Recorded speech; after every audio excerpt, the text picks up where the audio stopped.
Alongside Steven Simcox, it is Wheel Day. You're going to be a doctor today, Paul. A doctor. Dr. Catalina. Okay. You're giving prescriptions for what these teams need to bounce back next season. Okay. Rapid fire prescriptions. Yes. All right. We have 10 minutes, so let's go. All right, let's do it. All right.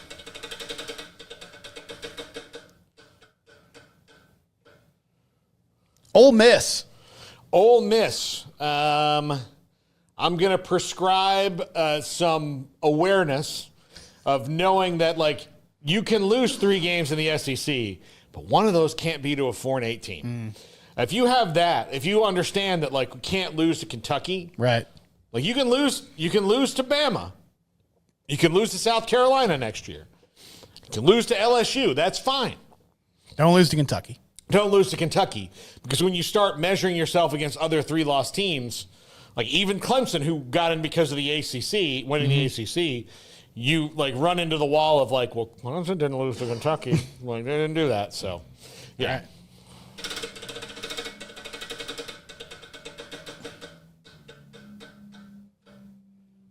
Oklahoma State. Oklahoma State. I'm going to prescribe. Unfortunately, I think they need a new coaching staff. Okay. All the way up and down. I think, especially though you see the way that Mike Gundy and leadership have clashed recently, that's not going to end well. It never does end well. In that it's probably time to move on from Mike Gundy. And Mike Gundy can go be a coach somewhere else if he wants to, and he'll be a good coach. I think it's hit the wall in Stillwater. Now, and like the problem is they have a lot of things wrong, and they're going to have a whole new roster. I'm going to pick them towards the bottom this year because I have no idea. Who's contributing? Yeah. Yeah, who's like, give me a depth chart and then show me what those guys have done other places. I mean, Hoss Haney's the one that they're the most excited about, but hadn't played. He hasn't played, so. Yeah.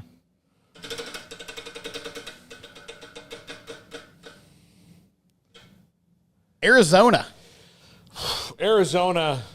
man, I don't know. Like, Arizona needs a running game to help out Noah Fafita this year. That's what they're going to need. They're going to need a big dose of running the ball because Tet McMillan's gone, and that was kind of their bailout, and they don't have that. And you can't just go to the good old Tet McMillan store and be like, hey, you guys got the 25 model in? I'd like one of those, please. Yeah, we'd like the 25 model. And they're like, sorry.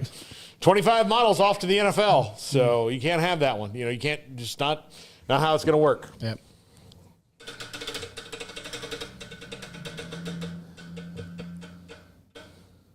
Nebraska, playmakers, which they've already done. I think they're going to be really good on defense. Even though they did lose Tony White, he left to go to Florida State. I think that the hires that Matt Rule have made, Holgerson calling the offense, good hire on the defensive side of the ball. He's got Phil Snow back up there with him as well, consulting, so that'll all be good. Matt Rule's best times are usually when Phil Snow's in the room with them. So, they went and got Dane Key from Kentucky. They went and got a couple. I'm curious to see what they do at running back and do that, but they need playmakers to help out Dylan Raiola.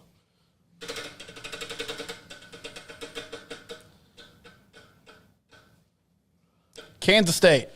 Life will test you. It will turn your world upside down. Again. And again. And again. The only way to hit back is to stand up. Stand up every time. And say, I'm not done.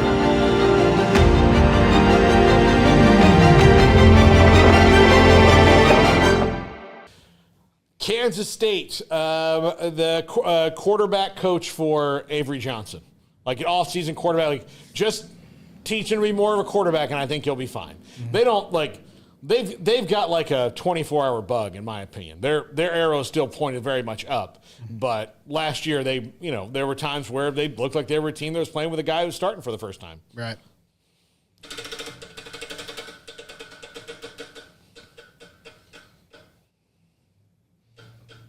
Utah. They got a quarterback, right? They got Devin Dampier. I'm prescribing them Devin Dampier. They will be at the top of the Big 12 this year. I mean, towards the top. I promise you. Their only problem, Steven, right, has been that they've been in Cam Rising jail. Yeah, they can't score. And they had a QB who Was constantly injured. Well, okay, well, now you got a quarterback who's really good, a new offensive coordinator, a defense that's still going to stop people, and, they're going to have, if you have good playmakers on the outside, a good quarterback, he's going to give them the ball. So, right. Dual threat guy, too, Devin Dampier.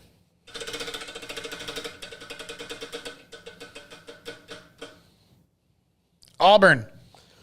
New coach. I think I went through that. I mean, I think Hugh Freeze is just not that guy anymore, and he's really starting to be not that guy towards the end at Ole Miss, if you look at it. And I just don't know how you can trust a Hugh Freeze. Like, if he's one of the people who, look, he could be the next senator that comes out of Auburn. He's got Tuberville vibes to me, in that everything is not his fault. Everything is somebody else's fault. And, well, I mean, the reason we've been bad is because it was bad before I got here. Okay. I mean, all right. Well, I mean, you've now been there for 2 years. So, year one, I get. Year two, you didn't make any changes that would have made you any better at all. Yeah. You just thought oh, well, it just takes them a while. Yeah. And then, of course, when you're on your way out the other, when you got fired at the other place, it's because you got your school embroiled in a lawsuit for blaming something that you did on the previous coach, and he sued you, and then, you don't know what burner phones are. So yeah. Michigan. Well, they just needed they're like Utah. They just needed a quarterback. QB, yeah. They really whiffed in the offseason last year. What if they go get, if I were them, you know what I would have done? I would have gone to get Kyle McCord for spite. I know he didn't beat us, but he, you saw what he could do. Go get Kyle McCord. Plug him in there. I know maybe that's, something you don't do is get a quarterback that can play at both schools. I mean, you signed Herbie's kid, who must hate his father in a certain kind of way, just right now. Screw you, Dad. Yeah, the black sheep and go to Michigan. You love your dogs more than me. So, yeah. But no, they went and got Bryce Underwood, who probably won't start. But I love Mikey Keene. I think Mikey Keene and that offense will be really good. How much time we got? 4 minutes. Okay. Alabama, consistency. I think they'll get it right there. I just think they need a little consistency. I don't know who their quarterback's going to be. Probably Ty Simpson, maybe Austin Mack. I think, you know what, to make it simpler, clarity on who the quarterback's going to be. I'll prescribe them clarity. If they know who that's going to be, I think they'll be all right. USC. Oh, my gosh. Seems like they kind of I think he needs to figure out who they are. Who do you want to, Are you the high flying offensive team? Who are you, and who can you be, with this team? So, they're going to have a different quarterback again. All of these. He was the master of quarterbacking, and now it's just Caleb left, and he's kind of torn asunder here. All right, you talked about them a little bit earlier, but Texas A&M, shaman, get all the evil spirits out, a wizard or a shaman, or maybe they Here's what I think: at some point in history, they crossed a bridge. And there was a troll, and they didn't solve the riddles. Yeah. And then, the punishment was nebulous. And so they didn't really think it was oh, well, I mean, yeah, I'm cursed, whatever. Okay. Okay, yeah, sure, whatever, All right. And then they're slowly realizing, oh, man, our great-grandfather had only answered the troll riddle correctly, we'd be fine. But, yeah, I mean, they just need to, A&M needs to get out of their own way. Mm-hmm. They need it, and I think Mike Elko is a step towards doing that, but they can't do this thing anymore where they go to Auburn at the end of the year and lose. They can't. When you have SEC title game in your crosshairs, which they did, go get it. That's what they don't do. Right here, it's just right in front of you. Go get it. Mm-hmm. That's what they need. And Florida State.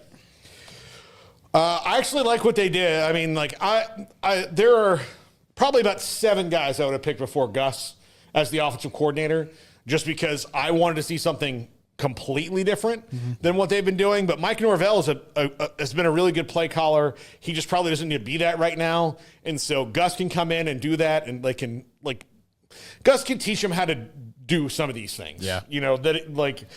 Because he's done it at Auburn and UCF before, where he's like, this is how you can do these.